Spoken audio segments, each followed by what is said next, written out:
예수를 생각해야 합니다 라는 말씀으로 우리 5번째 나누는 시간입니다. 우리 지난 시간 또 방송 상태가 좋지 않아서 4번째 말씀이 들어가 있지 않은데요. 우리 지난 시간 3장 1절에서 11절 말씀을 가지고 예수를 생각해야 합니다 대해서 나누면서 오늘 우리가 해야 할 일에 대해서 이야기를 했습니다. 첫 번째 나누었던 내용은 예수님에 대한 초점을 잃지 않는 일이었습니다. 3장 1절에서 당시 그리스도인들에게 요구한 것은 예수를 깊이 생각하라 라는 말씀이었죠. 지금 계속해서 그 주제를 가지고서 나누고 있는데, 깊이 생각하라는 단어는 마음을 고정시키는 것을 의미한다고 이야기를 나누었습니다. 이런 요구가 필요한 이유는 현재 일어나는 어려움, 고통에 그들이 고립되어서 더 귀중한 사실들을 보지 못하게 되어서라고 나누었죠. 그래서 예수를 깊이 생각해 예수님께 마음을 고정시키는 거죠. 그래서 하루 중에 예수를 생각할 수 있는 여유가 필요함에 대해서 나누었습니다. 우리 삶이 굉장히 여유로워서가 아니라 여유로워서 여유를 가지는 것이 아니라 그렇게라도 하지 않으면 생각하지 않는 문제가 우리에게 일어나기 때문에 생각할 시간을 가지는 것이라는 말씀을 가지고 함께 생각해 봤고요. 두 번째 나누었던 말씀은 반복된 실수를 볼 수 있어야 한다는 내용이었습니다. 그 내용 중에 우리 히브리서 3장이 가지고 있는 배경이 있었죠. 오늘 본문도 같은 배경을 가지고 있는데 출애굽기 17장을 배경에 두고 있어요. 그 내용은 르비딤에서 장막을 치고 마실 물이 없을 때 모세에게 막 뭐라고 그러죠. 모세와 다투고 그때 여호와께서 우리 중에 계신가 안 계신가 라고 하며 하나님을 시험한 사건이 일어납니다. 그래서 이 일로 하나님은 호렙산에서 반석을 치게 하여서 물을 공급해 주시죠. 이 사건으로 그곳을 마사 또는 무리바라고 부르게 되었다고 그 배경에 대해서 이야기를 나누었고요. 이 과거의 모습에서 발견되는 반복되는 실수는 완고한 마음이. 오늘도 이 완고함에 대해서 계속해서 같이 나눠보고자 하는데요. 이 완고함에 대해 나누면서 하나님에 대한 무감각한 상태를 나타낼 때 쓰인다는 것을 이야기했어요. 그래서 우리의 반복된 실수가 이러한 상태라는 점에서 나누었죠. 그래서 오늘 말씀도 같은 배경 속에서 말씀을 나누고자 하는데요. 오늘 나누고자 하는 것은 오늘의 나를 생각해 봐야 됩니다 하는 제목입니다. 우리는 우리의 태도를 볼 수 있어야 됩니다. 우리가 출애굽기 17장을 배경으로 둔 본문에서 강조하고 싶은 두 가지가 있어요. 예수를 깊이 생각하는 것과 실패를 반복하지 말라는 점. 그중 반복하지 말아야 할 실패가 무엇인지를 설명하기 위해 광야 생활 중에 하나님에 대한 이스라엘 백성들의 태도를 보도록 하고 있죠. 그러니까 출애굽기 17장의 말씀을 배경으로 둔 이유는요. 그들이 가지고 있는 어떤 태도들 때문입니다. 그 태도는 지난 시간 나누었듯이 완고함입니다. 완고하다는 단어는 하나님의 기적을 눈으로 확인하였지만 하나님의 뜻을 거역하는 것을 나타낼 때 사용되었습니다. 그리고 이 완고함에 대해 한 주석에서는 고집이 세어 하나님의 인도하심이나 성령의 인도에 대해서 무감각했던 이스라엘의 심령 상태를 나타낼 때 쓰인다라고 기록하였습니다. 완고함은 하나님에 대해 아무것도 확인할 수 없는 상태에서 나타내는 태도를 말하지 않아요. 그러니까 뭔가를 이게 하나님일까? 하나님에 대해서 아무것도 확인할 수 없는 상태가 아닌 거예요. 완고함이라는 단어는. 완고했다라고 표현할 때는요. 하나님에 대한 어떠한 것을 확인하고 있었음에도 불구하고 나타날 때 완고했다라고 이야기를 하는 거죠. 하나님의 기적을 두 눈으로 확인하고도 하나님에게 따르지 않으려고 하는 이스라엘 백성의 태도를 대해서 말하는 거예요. 하나님에 대한 무감각이 그들에게 있는 걸 보고 나타내는 태도, 나타내는 단어입니다. 그러면 이 완고함 때문에 이스라엘 백성은 하나님의 길을 알지 못했다고 지난 시간 나누었거든요. 하나님의 길이란 그럼 삶의 방식이나 패턴 등의 의미를 가지고 있다고 나누었어요. 그렇죠? 내 길, 하나님의 길에는 하나님이 가르쳐주고 있는 삶의 방식이나 패턴 등을 가지고 있었던 거예요. 그래서 하나님의 길은 젖과 꿀이 흐르는 가나안이 아니에요. 가나안이 목적지였지만 하나님의 목적은 인도에 가시는 하나님을 알게 되는 거죠. 이스라엘 백성을 광야 길에서 가나안에 들어가게 하는 게 하나님의 목적이 아닌 거예요. 인도에 가시는 하나님을 나타내고 알게 되고 그리고 그들이 하나님을 믿고 따르고 하나님의 백성으로 사는 것이 하나님의 목적인 거예요. 근데 그 하나님의 목적이 있었는데 이 완고함 때문에 하나님의 길을 알지 못했다라고 말하고 있죠. 그러면 이 목적으로부터 완전히 벗어나도록 한 것이 이스라엘 백성의 완고함, 우리의 완고함이에요. 우리에게 있어서 완고함은요, 동일한 문제에 부딪히게 해요.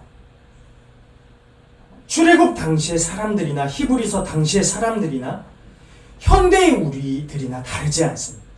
완고함은 의도적으로 하나님을 따르지 않으려고 하는 우리의 태도인 거죠. 우리의 완고함 때문에 나타나는 게 뭐죠? 잘 안 들어요. 잘 따르지 않고요. 믿지 않아요. 특히나 현실 문제에 부딪힐 때마다 우리 마음은요, 완고합니다. 더 안 듣고 더 따르지 않고요. 더 믿으려고 하지 않습니다. 그로 인해 얻어야 하는 결과도 같습니다. 우리가 의도적으로 하나님을 따르지 않으려는 태도를 가졌기에 하나님의 인도하심이 있어도 그 인도하심에 무감각한 심령의 상태를 가지는 거죠.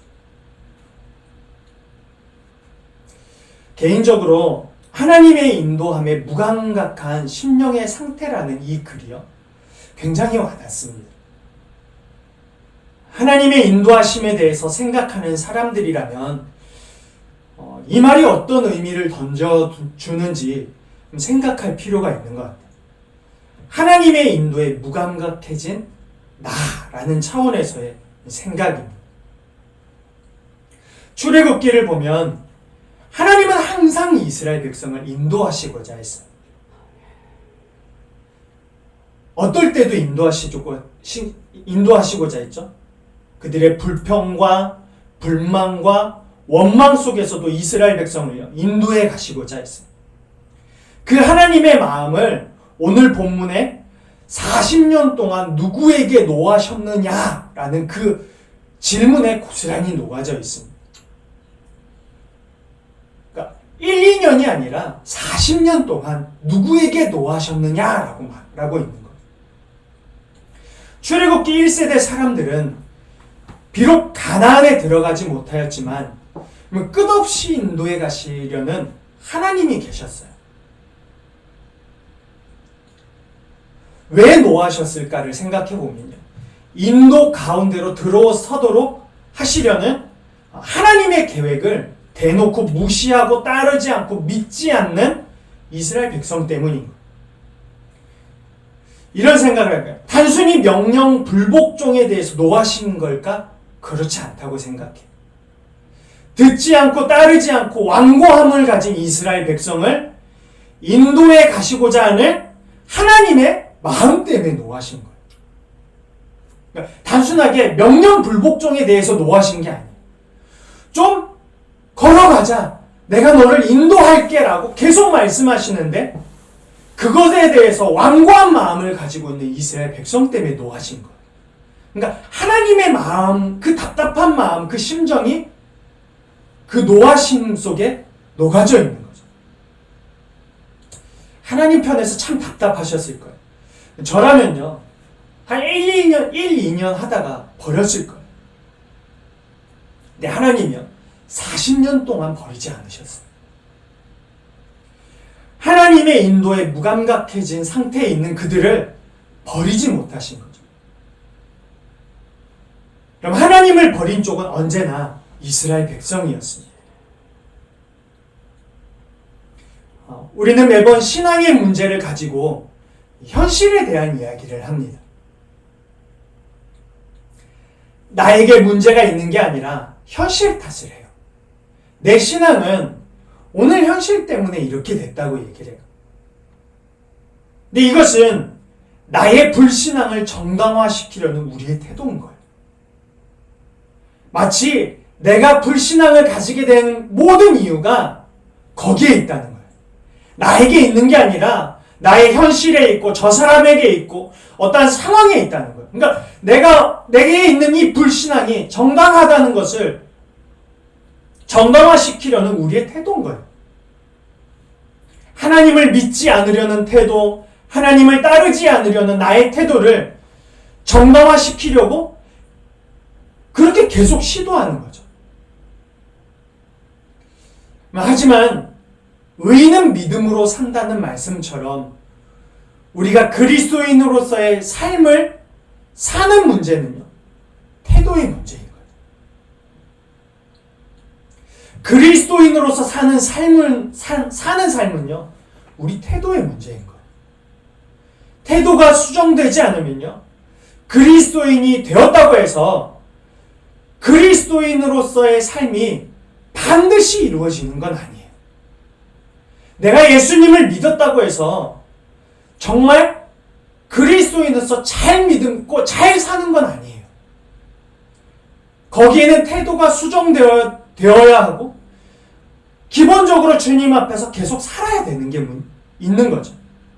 완고함은 기본적으로 기적과 이사를 보고도 따르려고 하지 않는 우리의 태도의 문제인 거예요. 잘 살면 잘 믿을까? 그러면 현실에 문제가 없으면 정말 잘 믿을까? 여러분 어떠세요? 여러분 잘 살게 되면 정말 잘 믿을 수 있으세요? 현실에 문제가 없으면 정말 잘 믿을 수 있으세요?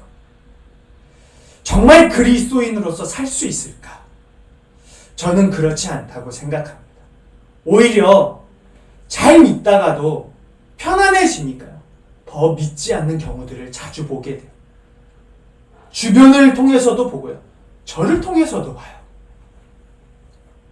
저의 모습 속에서도요, 먹고 살만 하니까 뭔가 느슨해지는 저를 보게 되거든요. 좀 근심과 걱정이 내 생각 속에서 사라지면요, 느슨해지는 저를 봐요. 간절함이 사라지는 저를 봅니다. 그러니 계속해서 그리스도와 함께하는 삶이 필요한 거예요. 그리스도인으로서 부유할 때나 가난할 때나 그리스도인으로서의 삶을 사는 사람들을 보면요, 언제나 그리스도에 대한 확신에서 동떨어진 삶을 살지 않아요. 언제나 확신 가운데서 살아가고, 가난할 때도 확신하고, 부유할 때도 확신하고, 그렇게 살아가요. 그런 분들을 보면요, 저렇게 사는 게 그리스도인이지. 그래, 저렇게 믿는 게 하나님을 믿는 거지 라는 생각에 잠기곤 합니다. 이스라엘 백성은 많은 것을 보고도 하나님을 믿는 백성으로 살지 못했어요. 그들은 그들이 누릴 수 있는 최고의 특권을 누린 사람들이거든요. 하나님의 기적과 이사를 보는 일은 당시에 엄청난 일이었어요. 그렇죠? 노예로서 살아가다가 단 한 번도 하나님의 기적과 이사를 본 적이 없었어요. 노예 생활, 그 생활 가운데 그렇게 살아간 거예요. 하지만 그들은 그것을 특권으로 생각하지 않았어요. 그저 오늘의 배고픔과 목마름과 현실에 집착하며 살게 된 거죠. 하나님으로부터 누리는 것을 특권이라 생각하기보다 자신들의 안위를 생각하고 현재적 평안에 더욱 관심이 많았어요.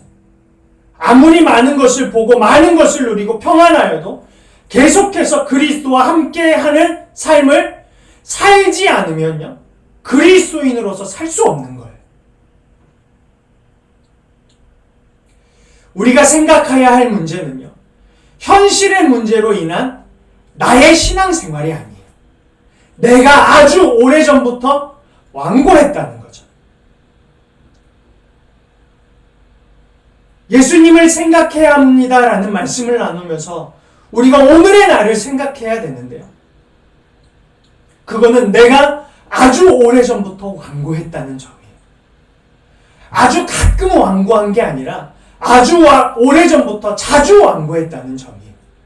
이것이 우리의 문제, 나의 문제라는 점을 인식해야 되는 거죠.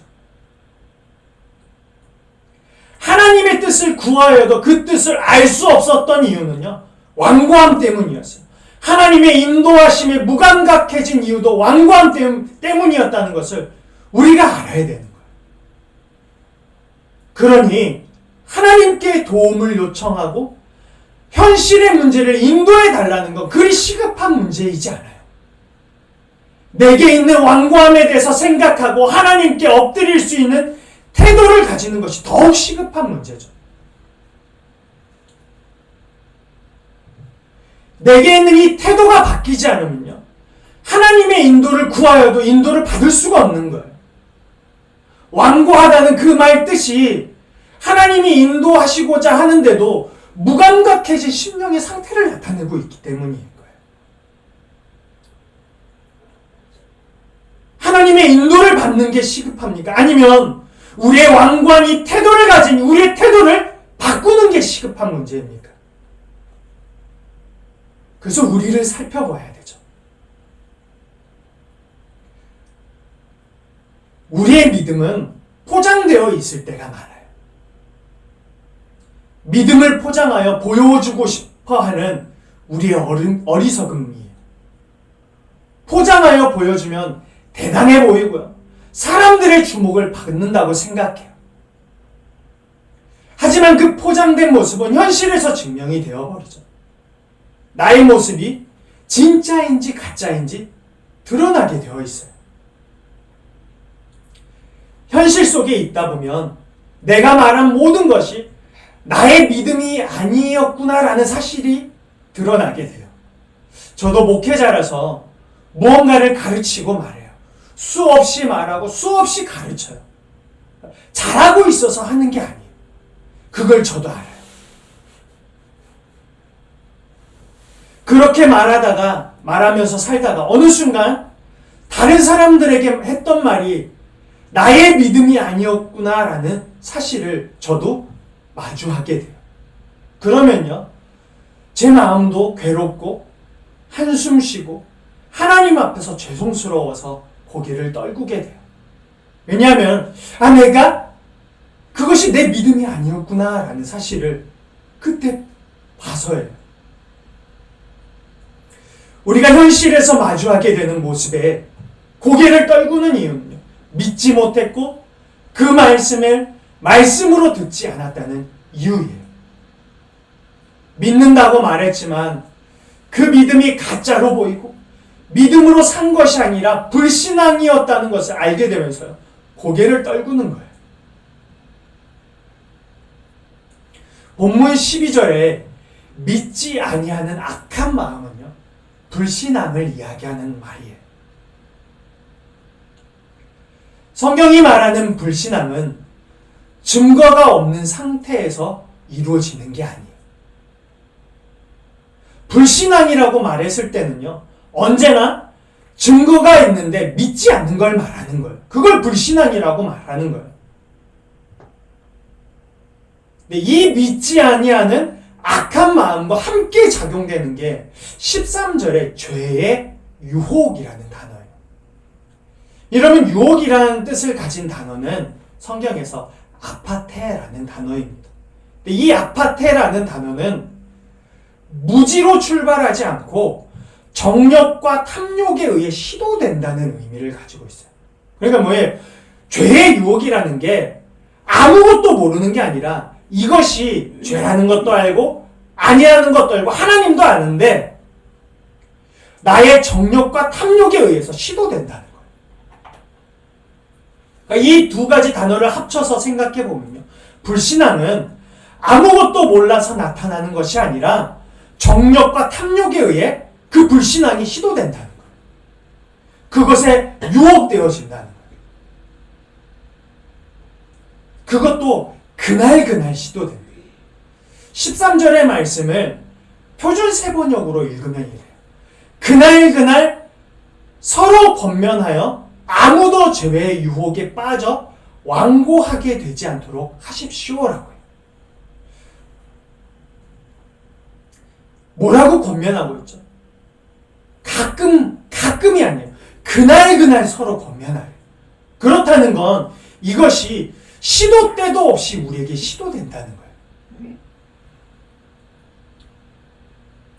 여러분, 우리의 불신앙적인 모습은요, 몰라서 나타나는 게 아니에요. 무지에서 비롯된 것이 아니라 정욕과 탐욕에 의해서 시도되는 거예요. 그 시도가 잦아지면 습관이 되고요. 습관이 되면 더 이상 돌이킬 수 없는 상태가 되어버리는 거죠. 13절에서 가장 조심스러워하는 부분도 이 부분이에요. 유혹에 빠져서 완고하게 되는 일이죠. 그리고 그 완고하게 되는 상태에 이르는 시간이 그 말씀 속에 포함되어 있어요. 전혀 믿음이 없는 자들을 향해 쓰여진 것이 아니라 이미 예수 그리스도에 대한 믿음을 가진 자들에게 하는 말씀이거든요. 그들의 믿음이 하루아침에 사라졌다는 표현이 아니라 완고하게 되는 그 시간, 시점이 포함되어 있어요. 여러분, 우리의 마음이 불신앙으로 완고해지는 시점이 있어요. 그 마음을 고쳐먹지 않을 때예요. 여러 번 기회가 주어졌지만 마음을 고쳐먹지 않을 때 완고해져요. 여러 번 하나님 안에서 하나님이 주신 기회가 있었지만 그것을요, 고쳐먹지 않았을 때 우리 마음이 완고해지는 거예요. 하나님은 우리의 시도에 하나님의 기회를 주시고 우리가 또 시도할 때 하나님이 기회를 주셔서 그 마음을 돌이킬 시점을 주세요. 이스라엘 백성의 마음이 완고했던 이유는요, 여러 번 기회가 주어졌지만 마음을 고치지 않아서예요. 광야에서의 죽음은 가나안에 들어갈 기회를 주었지만 마음을 고쳐먹지 않은 이스라엘 백성이 얻은 결과인 거예요. 40년 동안 그들은 모자람이 없도록 하신 하나님을 경험했어요. 참 놀랍죠? 40년 동안 광야 생활이 그렇게 힘든 것만은 아니었어요. 다만 욕심과 그들의 욕망과 그런 것들이 있었던 거죠. 그 생활 가운데 옷도 헤어지지 않고 신발도 헤어지지 않고요. 40년 동안 그들이 경험한 하나님은요, 모자람이 없도록 하신 하나님이었어요.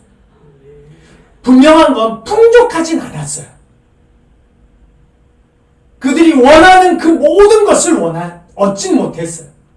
그렇지만 모자람이 없는 은혜의 생활이었어요. 그들은 경험할 수 없는 일들을 경험하고 모자람 없이 채우시는 하나님의 은혜 가운데 살았어요. 그런 삶을 살면서요, 마음을 고쳐먹지 않아 광야에서 생을 마감하게 된 거죠. 오늘 본문의 배경도 그래요.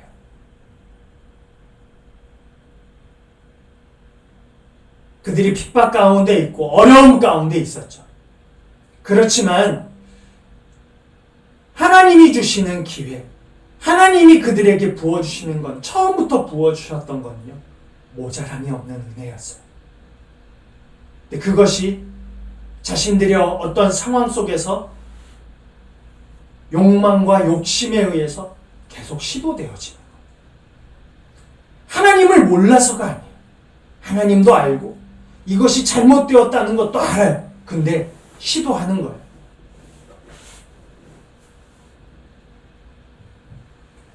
우리를 여기까지 이끌어 오신 하나님의 은혜는요, 모자람이 없는 은혜입니다.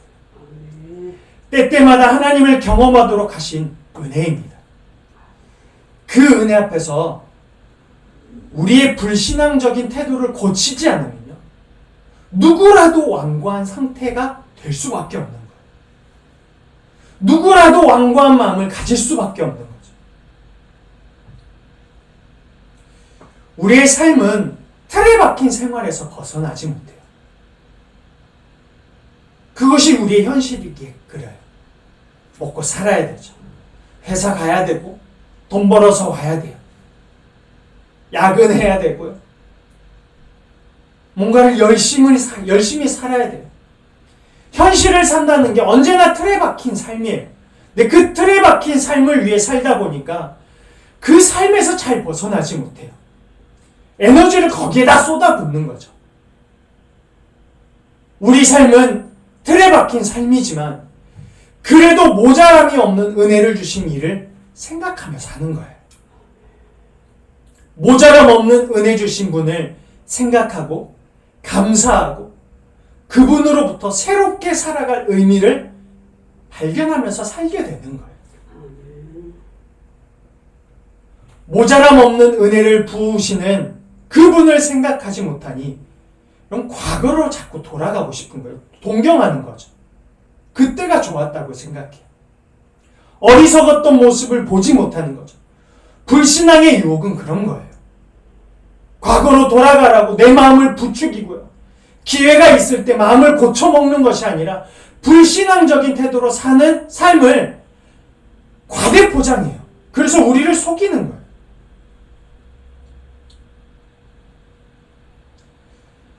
여러분, 오늘 여러분의 모습은 어떠세요? 불신앙적인 유혹에 마음이 완고해지진 않았습니까? 몰라서 했던 게 아니에요. 알지만 행했던 거죠. 그것이 우리를 완고하게 했던 거예요. 오늘 우리 태도는 어떤 태도예요? 우리가 예수를 생각해야 한다는 말씀을 나누면서 생각되어져야 하는 부분은 오늘의 나를 생각해 봐야 되는 거예요. 오늘의 나를 돌아보고 무엇이 잘못되었는지 다시 생각하는 일, 그리고 모자람 없이 부어주신 은혜를 기억하고 또다시 예수님을 깊이 생각하는 일이죠. 여러분, 우리는 이 일들을 해야 합니다. 우리 모두가 우리를 돌아보며 다시 예수를 생각할 수 있는 자들이 되기를 예수님의 이름으로 축복합니다. 아멘.